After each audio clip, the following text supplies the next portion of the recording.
الحمد لله نحمده ونستعينه ونستغفره ونعوذ بالله من شرور أنفسنا ومن سيئات أعمالنا من يهده الله فلا مضل له ومن يضلل فلا هادي له ونشهد أن لا إله إلا الله وحده لا شريك له ونشهد أن محمدا عبده ورسوله أما بعد فقد قال الله تعالى في كلامه المجيد وفرقانه الحميد أعوذ بالله من الشيطان الرجيم بسم الله الرحمن الرحيم يا أيها الذين آمنوا اتقوا الله حق تقاته ولا تموتن إلا وأنتم مسلمون يا أيها الناس اتقوا ربكم الذي خلقكم من نفس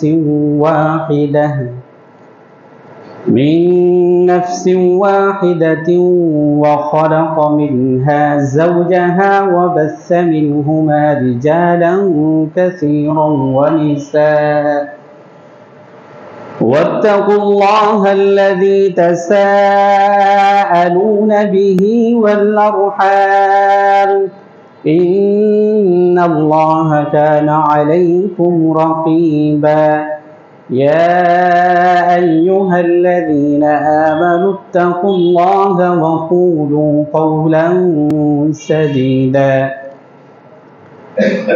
يصلح لكم أعمالكم ويغفر لكم ذنوبكم ومن يطع الله ورسوله فقد فاز فوزا عظيما وقال تعالى قد أفلح من زكاها وقد خاب من دساها وقال تعالى يوم لا ينفع مال ولا بنون إلا من أتى الله بقلب سليم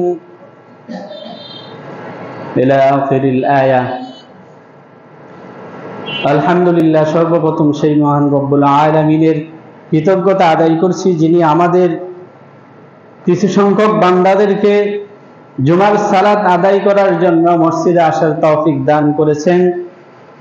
দুনিয়ার সমস্ত জাইজামালা থেকে ফারেক করে, দুনিয়ার সমস্ত ব্যস্ততা থেকে ফারেক করে আমাদেরকে সুস্থ শরীরে তার ইবাদত বন্দেগী করার তৌফিক দান করেছেন, পবিত্র জুমার সালাত আদায় করার তৌফিক দান করেছেন।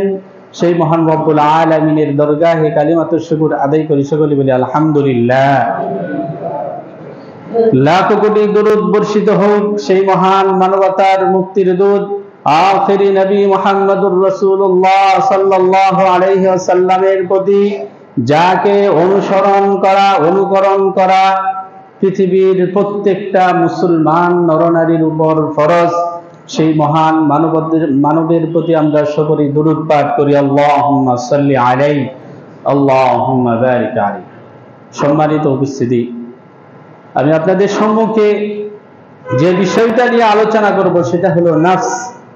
আমাদের ভিতরে যে নফস রয়েছে সেই নফস সম্পর্কে এবং সেই নফসকে শয়তানের কবল থেকে কিভাবে রক্ষা করা যায় সে সম্পর্কে কিছু আলোচনা করব। ওমা তৌফিক ইল্লা বিল্লাহ আলাইহি তাওয়াক্কালতু ওয়া ইলাইহি উনীব। আমাদের ভিতরে যে নফস রয়েছে সেই নফস আল্লাহ সুবহানাহু ওয়া তাআলার পক্ষ থেকে পাঠানো, নির্দিষ্ট একটা দিনে, নির্দিষ্ট একটা সময়ে, নির্দিষ্ট একজন ফেরেশতা মায়ের গর্ভে ৪৪ দিন অতিবাহিত হওয়ার পর আল্লাহ সুবহানাহু ওয়া তাআলার আদেশে মায়ের গর্ভে সেই নফসকে ফুঁকে দিয়েছিল। আবার ঠিক নির্দিষ্ট সময়ে, নির্দিষ্ট দিনে, নির্দিষ্ট একজন ফেরেশতা আমাদের ভিতর থেকে সেই নফসকে নিয়ে যাবে। মায়ের গর্ভে নফসকে ফুঁকে দেওয়ার আগে যেরকম একটা গোশতের টুকরা ছিল, আমাদের ভিতর থেকে সেই নফসকে পুনরায় নিয়ে যাওয়ার পর একটা নিথর দেহ পড়ে থাকবে, যে দেহের কোনো দাম থাকবে না, মূল্য থাকবে না। এই নফসের পরিশুদ্ধতা, বিশুদ্ধতা এতটাই জরুরি যে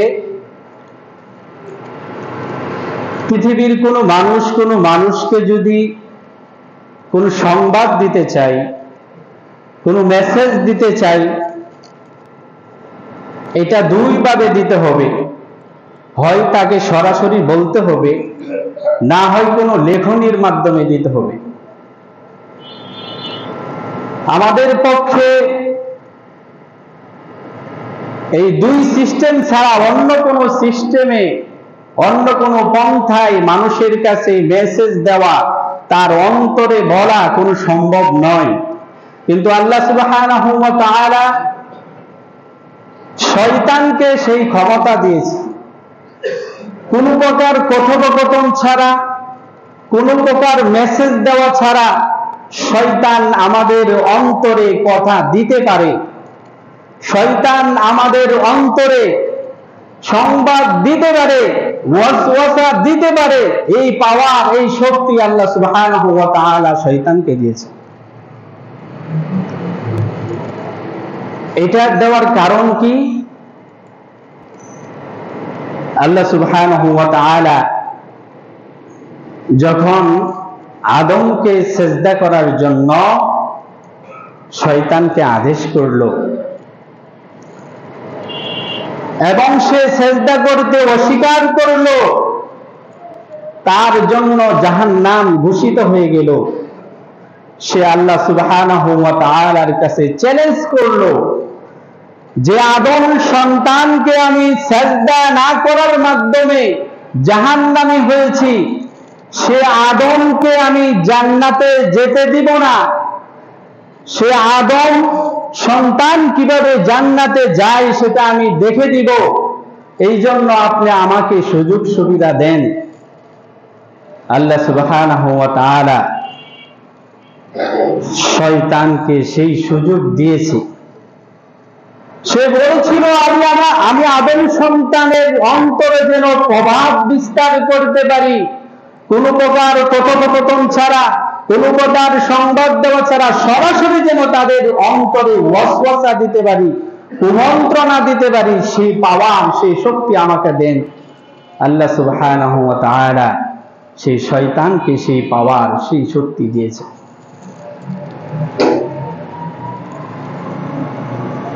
এবং আল্লাহ তাআলা বললেন, তুমি আদম সন্তানকে বিভিন্ন পাপাচারের মাধ্যমে, অন্যায় কাজ করার মাধ্যমে তুমি জাহান্নামী তাকে বানিয়ে ফেলিও। কিন্তু তোমার চ্যালেঞ্জের বিপরীতে আমার একটা চ্যালেঞ্জ হলো, ওই আদম সন্তান যদি সে গুনাহ করার পরে আমার কাছে তওবা করে, আমার কাছে অনুতপ্ত হয়, আমার কাছে সে ফিরে আসে, তাহলে তোমার সারা জীবনের পরিশ্রম, তোমার সমস্ত চেষ্টাকে আমি ব্যর্থ করে দিয়ে ওই আদম সন্তানকে ক্ষমা করে দিয়ে তার জান্নাতের রাস্তা সহজ করে দিব। সুবহানাল্লাহ। এটা হলো আল্লাহ তাআলার চ্যালেঞ্জ শয়তানের বিরুদ্ধে। এই হলো নফস। আমাদের ভিতরে যে নফস রয়েছে, কোরআনের ভাষায় আল্লাহ সুবহানাহু ওয়া তাআলা নফসকে তিন ভাবে বিভক্ত করেছেন। এক প্রকার নফস হলো আন-নাফসুল মুতমাইন্না। আন-নাফসুল মুতমাইন্না হলো প্রশান্ত নফস, প্রশান্ত আত্মা, প্রশান্ত রূহ, যে রূহ আল্লাহ সুবহানাহু ওয়া তাআলার সার্বক্ষণিক ইবাদতের মধ্যেই নিমজ্জিত থাকে। আল্লাহ সুবহানাহু ওয়া তাআলা বলছেন, ইয়া আইয়াতুহান নাফসুল মুতমাইন্নাহ, হে প্রশান্ত আত্মা, ইরজিই ইলা রাব্বিকি রাদিয়াতান মারদিয়া, তুমি তোমার রবের কাছে ফিরে আসো এমন অবস্থায় যে তুমি তোমার রবের প্রতি সন্তুষ্ট এবং তোমার রব তোমার প্রতি সন্তুষ্ট। এই প্রশান্ত আত্মা এটা একমাত্র আল্লাহ সুবহানাহু ওয়া তাআলার আনুগত্যের মধ্যে সার্বক্ষণিক থাকে। আল্লাহ সুবহানাহু ওয়া তাআলার হুকুম আহকাম সার্বক্ষণিক সে মেনে চলে। এটা হলো নফসের মধ্যে সর্বোচ্চ নফস। আরেক প্রকার নফস হলো আন-নাফসুল আম্মারা, যে নফস সার্বক্ষণিক মানুষকে অন্যায়ের দিকে ডাকে, অন্যায় কাজ করাতে থাকে, অন্যায় কাজের মধ্যেই নিমজ্জিত থাকে। রাসূল সাল্লাল্লাহু আলাইহি ওয়াসাল্লাম বলেছেন, ইযা আখতা খাতিআতান নুকিদাত আলা নাফসিহি নুকদাতুম মিন সাওরা, মানুষ যখন অন্যায় কাজ করে তখন তার অন্তরে একটা দাগ পড়ে যায়, তখন তার অন্তরে একটা দাগ পড়ে যায়। যখন আদম সন্তান জন্ম নিয়েছিল, সে স্বচ্ছ পরিষ্কার পরিচ্ছন্ন হৃদয় নিয়ে জন্ম নিয়েছিল। রাসূল সাল্লাল্লাহু আলাইহি ওয়াসাল্লাম বলেছেন, কুল্লু মাউলুদিন ইউলাদু আলাল ফিতরা, আদম সন্তান সে ইসলামের উপর জন্ম নিয়েছিল, পরিচ্ছন্ন পরিষ্কার স্বচ্ছ হৃদয় নিয়ে জন্ম নিয়েছিল। যখন সে গুনাহের কাজ করে তার অন্তরে একটা দাগ পড়ে যায়। যখন সে গুনার কাজ করতেই থাকে আর তার দাগ বড় হতেই থাকে, এমনকি বড় হতে হতে বিশাল বড় হয়ে যায়। ফাইদা তাবা ওয়াস্তাগফারা, যখন সে তওবা করে তার দাগ দূর হয়ে যায়, তার নফস তার আত্মা আগের মতো পরিষ্কার পরিচ্ছন্ন হয়ে যায়। এই জন্য আল্লাহ সুবহানাহু ওয়া তাআলা বলছেন, ইন্নামাত তাওবাতু আলাল্লাহ, তওবা হচ্ছে ওই সমস্ত বান্দাদের জন্য, লিল্লাযীনা ইয়ামালুনা আস-সুআ বিজাহালাতিন, যারা অজ্ঞতাবশত ভুলবশত শয়তানের কুমন্ত্রণায় তাদের নফসের প্রতি জুলুম করে ফেলে, অন্যায় করে ফেলে। ইন্নামাত তাওবাতু আলাল্লাহি লিল্লাযীনা ইয়ামালুনা আস-সুআ বিজাহালাতিন সুম্মা ইয়াতুবুনা মিন করিবিন, অতঃপর তার ভিতরে অনুশোচনা সৃষ্টি হয়, সে আল্লাহ সুবহানাহু ওয়া তাআলার কাছে তওবা করে,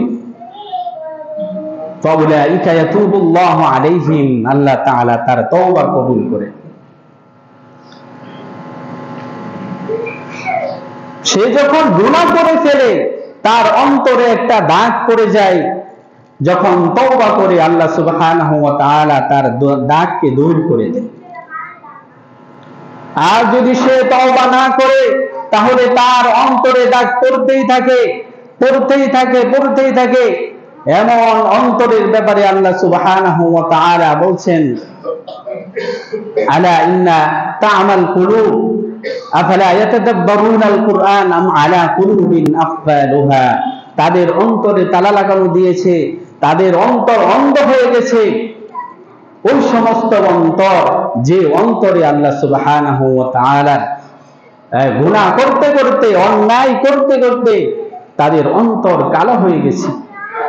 এই সমস্ত অন্তরের ব্যাপারে আল্লাহ সুবহানাহু ওয়া তাআলার কাছে মানুষ বলে, রব্বানা যালামনা আনফুসানা ওয়া ইল্লাম তাগফির লানা, হে আমার রব, আমি গুনাহ করেছি, কিন্তু যালামনা শব্দের অর্থ গুনাহ করা না।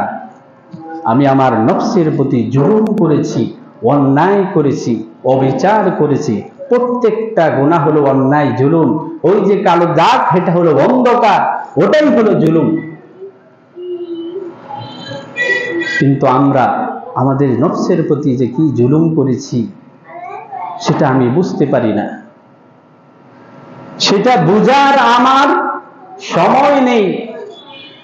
শয়তান আমাকে এত ব্যস্ত রেখেছে, শয়তান আমাকে এত কাজ দিয়ে দুনিয়াতে, আমি আমার নফসের প্রতি যে জুলুম করেছি, আমি আমার নফসের প্রতি যে অন্যায় করেছি, সেটা বোঝার আমার সময় নেই।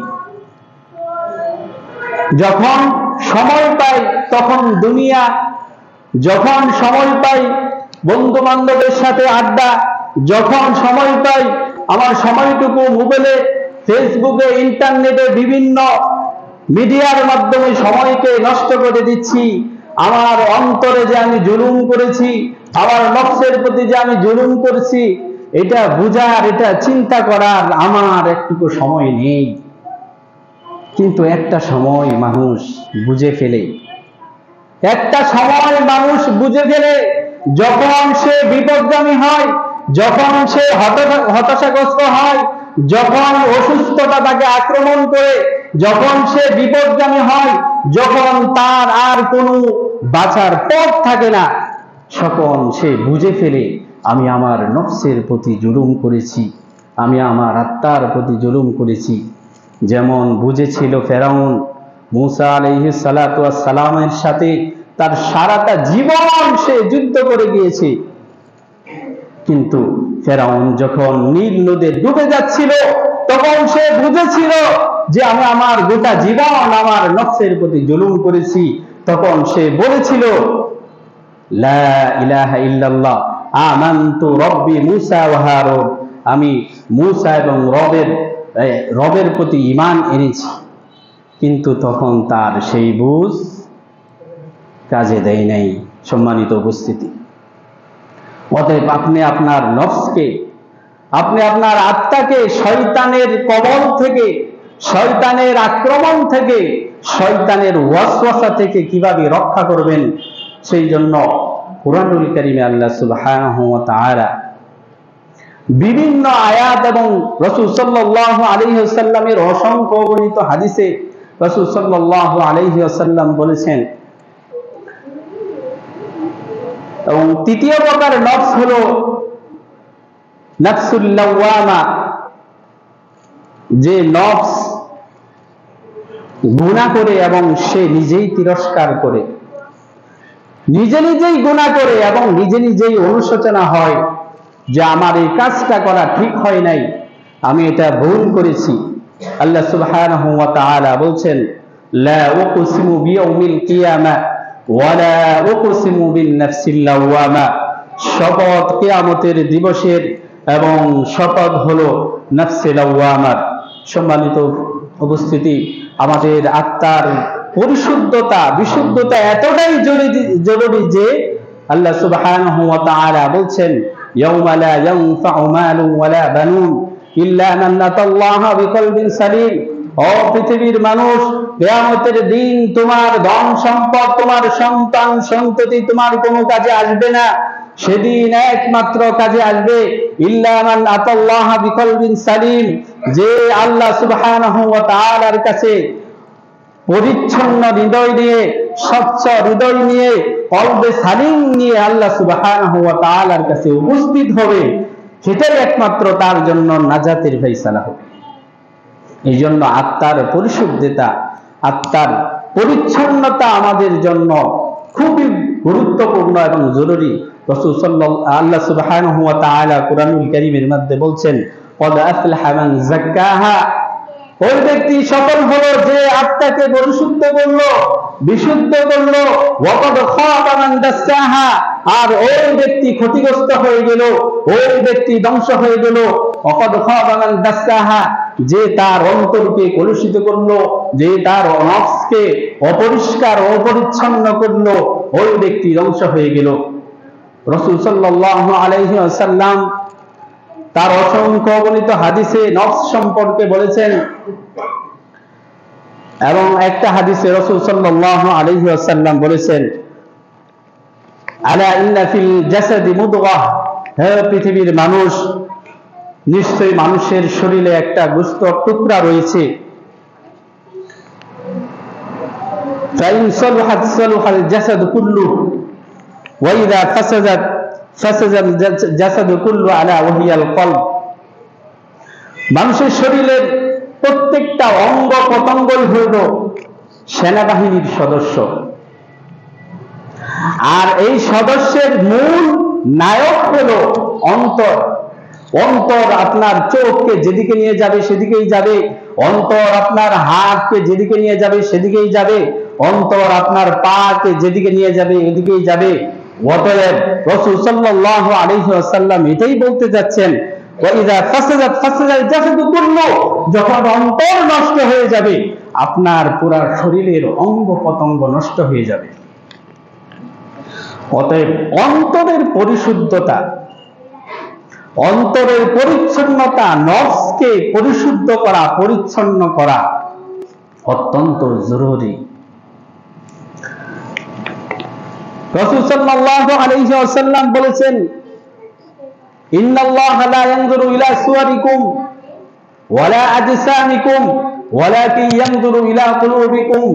আল্লাহ সুবহানাহু ওয়া তাআলা তোমাদের শরীরের দিকে তাকাবেন না, তোমাদের আকৃতির দিকে তাকাবেন না, তিনি তোমাদের অন্তরের দিকে তাকাবেন। এই জন্য অন্তরকে পরিষ্কার করতে হবে। রাসূল সাল্লাল্লাহু আলাইহি ওয়াসাল্লাম বলেছেন, আত-তাকওয়া হাহুনা, আত-তাকওয়া হাহুনা, আত-তাকওয়া হাহুনা। তাকওয়া হলো অন্তরে, তাকওয়া হলো এদিকে। অতএব তোমাদের অন্তরকে পরিষ্কার করো, পরিচ্ছন্ন করো। অসংখ্য গণিত হাদিসে রাসূল সাল্লাল্লাহু আলাইহি ওয়াসাল্লাম বলে গিয়েছেন, এই শয়তানের কবল থেকে আমাদেরকে, আমাদের নফসকে পরিশুদ্ধ করতে হবে, বাঁচাতে হবে। রাসূল সাল্লাল্লাহু আলাইহি ওয়াসাল্লাম অসংখ্য অগণিত হাদিসে বলে গেছেন। এবং আমাদের এই নফসকে, অন্তরকে আমরা কিভাবে শয়তানের আক্রমণ থেকে, শয়তানের কুমন্ত্রণা থেকে বাঁচাতে পারবো, এটার একমাত্রই হলো তাওহীদ। তাওহীদ আমাদের নফসকে, অন্তরকে শয়তানের আক্রমণ থেকে, কুমন্ত্রণা থেকে বাঁচাতে পারে। আমাদের প্রত্যেকের নফস শয়তানের কন্ট্রোলে আছে, শয়তানের নিয়ন্ত্রণে আছে। এটার একমাত্র কারণ হলো আমরা তাওহীদ থেকে দূরে সরে গিয়েছি, তাওহীদের জ্ঞান আমাদের ভিতরে নাই। আল্লাহ সুবহানাহু ওয়া তাআলা বলেন, ইন্নাল ইনসানা খুলিকা হালুআ। মানব জাতিকে আল্লাহ সুবহানাহু ওয়া তাআলা দুর্বল করে সৃষ্টি করেছেন। মানুষ ভীত, ক্ষমতার কাছে ভীত, টাকার কাছে ভীত। এবং এই নফসের সবচেয়ে বড় সমস্যা হলো এই নফস দাসত্ব পছন্দ করে, গোলামি পছন্দ করে। হয় ক্ষমতার গোলামি করছে, টাকার গোলামি করছে, বিভিন্ন কিছুর এই নফস গোলামি করছে।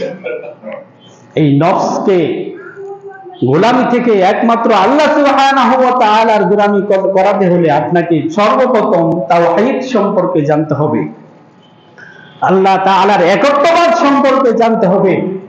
এই তাওহীদ, লা ইলাহা ইল্লাল্লাহ, এই বাক্য আপনার নফসকে, আপনার আত্মাকে শয়তানের দাসত্ব থেকে মুক্তি দিতে পারবে। সম্মানিত উপস্থিতি, দ্বিতীয় প্রকার যে কারণটা হলো সেটা হলো সালাত। সালাত আপনার নফসকে শয়তানের দাসত্ব থেকে, শয়তানের কন্ট্রোল থেকে মুক্তি দিতে পারবে। কিন্তু আমরা সেই সালাত সম্পর্কে উদাসীন, অমনোযোগী। অধিকাংশ মানুষ সালাত সম্পর্কে উদাসীন, অমনোযোগী। আপনি যদি একটানা সালাত আদায় করেন জামাতের সাথে, আজান দেওয়ার পর থেকে সালাত কায়েম হওয়া পর্যন্ত আপনার অন্তরে অসংখ্য অগণিত ওয়াসওয়াসা শয়তান দিতে থাকবে। কিভাবে আপনি সালাত থেকে দূরে থাকেন? বর্তমান সময়ে এক ওয়াক্ত সালাত কায়েম করা জামাতের সাথে, তাকবীর ওয়ালার সাথে, শয়তানের সাথে একটা বিশ্বযুদ্ধ করার সমান। রাসূল সাল্লাল্লাহু আলাইহি ওয়াসাল্লাম বলেছেন, যে ব্যক্তি 40 দিন একাধারে তাকবীর ওয়ালার সাথে সালাত পড়বে, আল্লাহ সুবহানাহু ওয়া তাআলা ওই ব্যক্তিকে মুনাফিকি থেকে এবং জাহান্নামের আগুন থেকে মুক্ত করে দিবেন। সুবহানাল্লাহ। আপনি যখন চিন্তা করবেন, আপনি যখন প্রতিজ্ঞা করবেন আমাকে জামাতের সাথে সালাত আদায় করতেই হবে, তখন শয়তান আপনাকে বিভিন্ন প্রবলেমের সম্মুখীন করাবে, বিভিন্ন সমস্যার সম্মুখীন করাবে। রাসূল সাল্লাল্লাহু আলাইহি ওয়াসাল্লাম বলেছেন, যখন কোনো মানুষ ফজরের সময় সালাতের জন্য উঠতে চায়, শয়তান তার অন্তরে ওয়াসওয়াসা দেয় যে নাম নাম, ঘুমাও ঘুমাও, ইন্নাল লাইলা লাতাওয়িল, নিশ্চয়ই রাত্রি অনেক লম্বা, এখনো আজান হয় নাই, রাত অনেক লম্বা রয়েছে। এই ওয়াসওয়াসা, এই সংবাদ, এই কথা, এই পাওয়ার একমাত্র আল্লাহ সুবহানাহু ওয়া তাআলা শয়তানকে দিয়েছেন এবং সে এটা সরাসরি মানুষকেই করে। এই জন্য অধিকাংশ মানুষ ফজরের সালাতে গাফেল, উদাসীন, জোহর পরে, আসর পরে, মাগরিব পরে, কিন্তু এশা আর ফজর তার পক্ষে অসম্ভব। এই জন্য 40 দিন যদি আপনি একাধারে তাকবীর ওয়ালার সাথে সালাত আদায় করেন, আপনার অন্তর শয়তানের বিরুদ্ধে প্রশিক্ষিত হবে। শয়তানকে পরাজয় করা আপনার জন্য সম্ভব হবে। এই জন্য প্রতিজ্ঞা করেন, শয়তানের বিরুদ্ধে চ্যালেঞ্জ নেন। আমরা তো অনেক চ্যালেঞ্জ নেই কোনো ব্যক্তির কাছে, রাগে অথবা কারোর সাথে যদি আমার হিংসা থাকে, মনোমালিন্য থাকে, তাহলে আমি বলি তোকে আমি দেখে দিব। তা আপনি শয়তানকে দেখে দেন, শয়তানের সাথে চ্যালেঞ্জ করেন যে আজকের পর থেকে আমি তাকবীর ওয়ালার সাথে 40 দিন একাধারে সালাত পড়ব। যদি আপনি 40 দিন একাধারে সালাত করতে পারেন, আপনার অন্তর প্রশিক্ষিত হবে, শয়তানের বিরুদ্ধে কথা বলবে। শয়তান যখন আপনাকে করতে বলবে এটা কর, ওটা কর, ওটা কর, তখন আপনার অন্তরে বাধা সৃষ্টি হবে। আল্লাহ সুবহানাহু ওয়া তাআলা আমাদেরকে 5 ওয়াক্ত সালাত জামাতের সাথে আদায় করার তৌফিক দান করুন, সকলের আমিন। 3 নাম্বার যে কারণটি হলো শয়তানের কবল থেকে আমাদের নফসকে বাঁচানোর জন্য যে বড় অস্ত্র হলো সেটা হলো জিকির। জিকিরের মাধ্যমে শয়তানের এই কন্ট্রোল থেকে নিজের নফসকে বের করা সম্ভব, শয়তানের এই দাসত্ব থেকে নিজের নফসকে বের করা সম্ভব। রাসূল সাল্লাল্লাহু আলাইহি ওয়াসাল্লাম হাদিসের মধ্যে বলেছেন, যে ব্যক্তি খাওয়ার সময় বিসমিল্লাহ বলবে, শয়তান তার সাথে খাবে না। রাসূল সাল্লাল্লাহু আলাইহি ওয়াসাল্লাম বলেছেন, যে ব্যক্তি বাড়িতে প্রবেশ করে ঘরে প্রবেশ করার আগে সালাম দিবে, শয়তান বলবে আজকে আমার এই ঘরে থাকাও নাই, খাওয়াও নাই। আর যে ব্যক্তি সালাম দিবে না, শয়তান বলল যে এই ঘরে থাকো, এই ঘরে খাও। প্রত্যেকটা দোয়া, প্রত্যেকটা জিকির, প্রত্যেকটা ইবাদত শয়তানের বিরুদ্ধে যুদ্ধ করা। কিন্তু আপনি এই দোয়া সম্পর্কে উদাসীন, অমনোযোগী। এই জন্য আপনার নফসকে শয়তান কন্ট্রোল করে নিয়েছে। সে যেদিকে ঘুরায়, সে যেদিকে যেতে বলে ওদিকেই আপনি ছুটে বেড়ান, কিন্তু আপনার নফসের প্রতি আপনার কোনো কন্ট্রোল নেই। আপনার নফসের প্রতি আপনার কোনো সংরক্ষণ নেই। এটার একমাত্র কারণ হলো আপনি আপনার জীবনকে রাসূলের সুন্নাহর মাধ্যমে বেষ্টন করেন নাই। রাসূল সাল্লাল্লাহু আলাইহি ওয়াসাল্লাম যে দোয়াগুলো শিক্ষা দিয়েছেন, সেই দোয়া অনুযায়ী যদি আপনার জীবনকে পরিচালনা করেন, তাহলে এমন এক অদৃশ্য শক্তি আল্লাহ সুবহানাহু ওয়া তাআলা দান করবেন, যে শক্তি ভেদ করে কোনো জাদুকর, কোনো টোনা, কোনো কুমন্ত্রণা, কোনো ওয়াসওয়াসা আপনার অন্তরে দিতে পারবে না। যেমন রাসূল সাল্লাল্লাহু আলাইহি ওয়াসাল্লাম বলেছেন, কোন ব্যক্তি যদি রাত্রে আয়াতুল কুরসি পড়ে ঘুমায়, আল্লাহ সুবহানাহু ওয়া তাআলা তার জন্য একজন ফেরেশতা নিযুক্ত করে দেন এবং সে সকাল পর্যন্ত নিরাপদে থাকে শয়তানের কুমন্ত্রণা থেকে। রাসূল সাল্লাল্লাহু আলাইহি ওয়াসাল্লাম বলেছেন, যে ব্যক্তি এই দোয়া পড়বে, বিসমিল্লাহিল্লাযী লা ইয়াদুররু মা ইসমিহি শাইউন ফিল আরদি ওয়ালা ফিস সামা, যে সকালে পড়বে সারা দিন শয়তান থেকে তাকে নিরাপদে রাখা হবে, আর যে ব্যক্তি সন্ধ্যায় পড়বে সারা রাত শয়তান থেকে নিরাপদে রাখা হবে। এই সমস্ত দোয়া না পড়ার কারণে আমাদের অন্তর শয়তানের কন্ট্রোলে চলে গেছে, আমাদের অন্তর আমাদের নিয়ন্ত্রণে নাই। শয়তান যেদিকেই যেতে বলে ওদিকেই আমরা ছুটে বেড়াই। এই জন্য শয়তানের আক্রমণ থেকে, শয়তানের কন্ট্রোল থেকে, শয়তানের নিয়ন্ত্রণ থেকে আমাদের অন্তরকে বাঁচাতে হলে প্রত্যেকটা ধাপে ধাপে রাসূল সাল্লাল্লাহু আলাইহি ওয়াসাল্লাম যে দোয়াগুলো শিক্ষা দিয়েছেন, সেই দোয়াগুলো যখন আপনি পড়বেন তখন শয়তানের বিরুদ্ধে আপনার জন্য একটা যুদ্ধ করা হবে। এক রাশিয়ান জাদুকর সে বলেছিল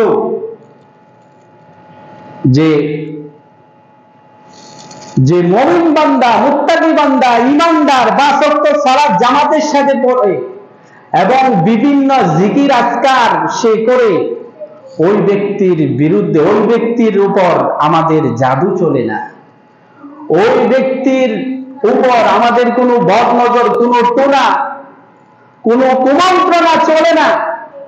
যখন আপনি দোয়াগুলো পড়বেন, সূরা নাস, সূরা ইখলাস, সূরা ফালাক, আয়াতুল কুরসি, সূরা বাকারার শেষ 2 আয়াত, এই দোয়াগুলো আপনার জন্য একটা অস্ত্র হিসাবে ব্যবহার করবে শয়তানের বিরুদ্ধে, একটা দুর্গ হিসাবে ব্যবহার করবে শয়তানের বিরুদ্ধে। এই জন্য আমাদেরকে রাসূল সাল্লাল্লাহু আলাইহি ওয়াসাল্লামের তরিকা অনুযায়ী, তার দেখানো পথ পদ্ধতি অনুযায়ী, সিস্টেম অনুযায়ী জীবনকে পরিচালনা করতে হবে। তাহলে আমি আমার নফসকে শয়তানের দাসত্ব থেকে, শয়তানের গোলামি থেকে, শয়তানের কুমন্ত্রণা থেকে বাঁচাতে পারবো। আল্লাহ সুবহানাহু ওয়া তাআলা আমাদেরকে সেই তৌফিক দান করুন সকলে, আমিন। আমাদের অন্তরে আরো কিছু ব্যাধি রয়েছে, এগুলো অনেক মারাত্মক ব্যাধি, যে ব্যাধিগুলো আমাদের অধিকাংশ মানুষের অন্তরে রয়েছে।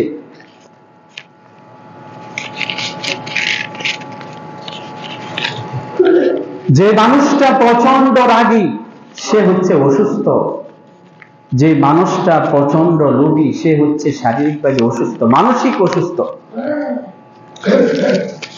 যে মানুষটা প্রচন্ড লোভী, হিংসেতে, সে মানসিকভাবে অসুস্থ।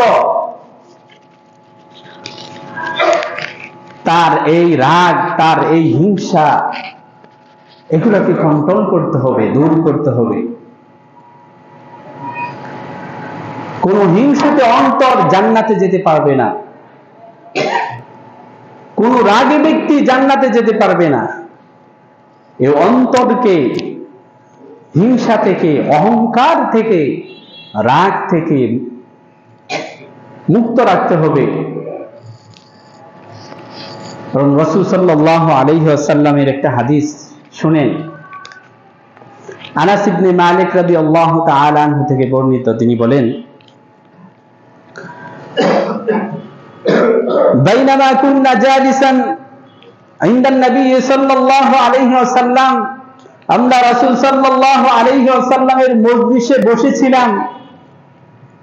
রাসূল সাল্লাল্লাহু আলাইহি ওয়াসাল্লাম বললেন, সায়াত্তালিউ আলাইকুম রাজুলান মিন আহলিল জান্নাহ, হে আমার সঙ্গী সাথী, এখন আমাদের সম্মুখে যে লোকটি আসবে সেই হচ্ছে জান্নাতি মানুষ।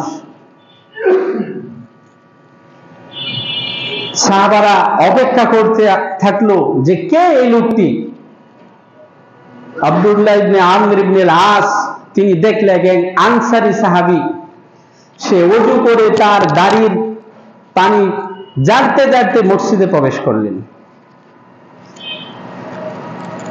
দ্বিতীয় দিন আবার সাহাবারা বসে থাকলেন রাসূলের কাছে। রাসূল সাল্লাল্লাহু আলাইহি ওয়াসাল্লাম আবার সেই ঘোষণা করলেন যে সায়াত্তালিউ আলাইকুম রাজুলান মিন আহলিল জান্নাহ, হে সঙ্গী সাথী, এখন যে লোকটি প্রবেশ করবে সে হলো জান্নাতি লোক। তৃতীয় দিন আবার সে একই কথা বললেন, এবং এই কথা শুনে আব্দুল্লাহ ইবনে আমর ইবনে আল-আস তার অন্তরে কৌতূহল জাগলো যে এই লোকটাকে রাসূল সাল্লাল্লাহু আলাইহি ওয়াসাল্লাম বারবার জান্নাতি বলে কেন ঘোষণা করছেন। তার আমল সম্পর্কে, ইবাদত সম্পর্কে আমাকে জানতে হবে। আব্দুল্লাহ ইবনে আমর ইবনে আল-আস ওই ব্যক্তির কাছে গেলেন, কিছু বাহানা ধরিয়ে তার কাছে 3 দিন থাকতে চাওয়ার অনুমতি চাইলেন। তাকে অনুমতি দেওয়া হলো, সে 3 দিন থাকলেন, কিন্তু সে তার আমলের ভিতরে এমন বেশি কোনো আমল দেখলেন না। এমনকি সে রাতে উঠে নামাজও পড়লেন না তাহাজ্জুদের, কিন্তু আমাদের ভিতরে ধারণাতে যে জান্নাতি মানুষ হবে সে তো অন্তত তাহাজ্জুদের নামাজ পড়বে, এমন কিছু আমল দেখলেন না। 3 দিন পর তিনি বিদায় নিচ্ছেন এবং ওই আনসারী সাহাবীকে বললেন যে আমি এসেছিলাম, আল্লাহ রাসূল সাল্লাল্লাহু আলাইহি ওয়াসাল্লাম আপনাকে 3 দিন জান্নাতি মানুষ হিসাবে ঘোষণা করেছেন আপনার আমল দেখতে, কিন্তু আপনার আমল নামায় এরকম কোনো আমল আমি পেলাম না আপনার জীবনে। তখন সে বলল যে আমার তো ওরকম কোনো কিছু মনে পড়ছে না। যখন সে বিদায় নিয়ে ফিরে আসবে তখন সে বলছে, হ্যাঁ একটা আমল আমার আছে, এই কাজটা হয়তোবা আমার আল্লাহ রাসূল সাল্লাল্লাহু আলাইহি ওয়াসাল্লাম এই কাজের জন্যই বলেছেন। সেই কাজটা হলো আমি যখন রাত্রে বিছানায় ঘুমাতে যাই, পৃথিবীর সমস্ত মানুষকে আমি ক্ষমা করে দিই। যে আমার সাথে দুর্ব্যবহার করেছে, আমার ব্যবসা বাণিজ্য লেনদেনে উঠা বসায়, আমাদের সামাজিকভাবে কোনো ব্যক্তি যদি আমার সাথে খারাপ আচরণ করে থাকে, আমাকে কষ্ট দিয়ে থাকে, ওই ব্যক্তিকে আমার অন্তর থেকে তাকে ক্ষমা করে যাই এবং পরিষ্কার স্বচ্ছ অন্তর নিয়ে আমি রাতে ঘুমাতে যাই। সুবহানাল্লাহ। আল্লাহ রাসূল সাল্লাল্লাহু আলাইহি ওয়াসাল্লাম 3টা দিন ওই ব্যক্তিকে জান্নাতি ব্যক্তি হিসাবে ঘোষণা করার কারণ হলো এটা যে ওই ব্যক্তির অন্তরে মানুষের জন্য কোনো হিংসা ছিল না, কোনো ঝগড়া ছিল না, কোনো বিদ্বেষ ছিল না, কোনো অহংকার ছিল না। সে স্বচ্ছ পরিষ্কার অন্তর নিয়ে সে প্রতিদিন ঘুমাতে যেত। আমাদের অন্তরকে পরিষ্কার করতে হবে হিংসা থেকে, অহংকার থেকে। আল্লাহ সুবহানাহু ওয়া তাআলা আমাদেরকে কলবে সালিম নিয়ে তার কাছে উপস্থিত হওয়ার তৌফিক দান করুন, সকলে আমিন। শয়তানের আক্রমণ থেকে, শয়তানের কুমন্ত্রণা থেকে, শয়তানের ওয়াসওয়াসা থেকে আমাদেরকে হেফাজত করুন, সকলে আমিন। আকুলু মা তাসমাউ ওয়া আস্তাগফিরুল্লাহ লি ওয়া লাকুম ওয়া লিসাইরিল মুসলিমিনা মিন কুল্লি যামবিন খাতিয়াতিন ফাস্তাগফিরুহু ইন্নাহু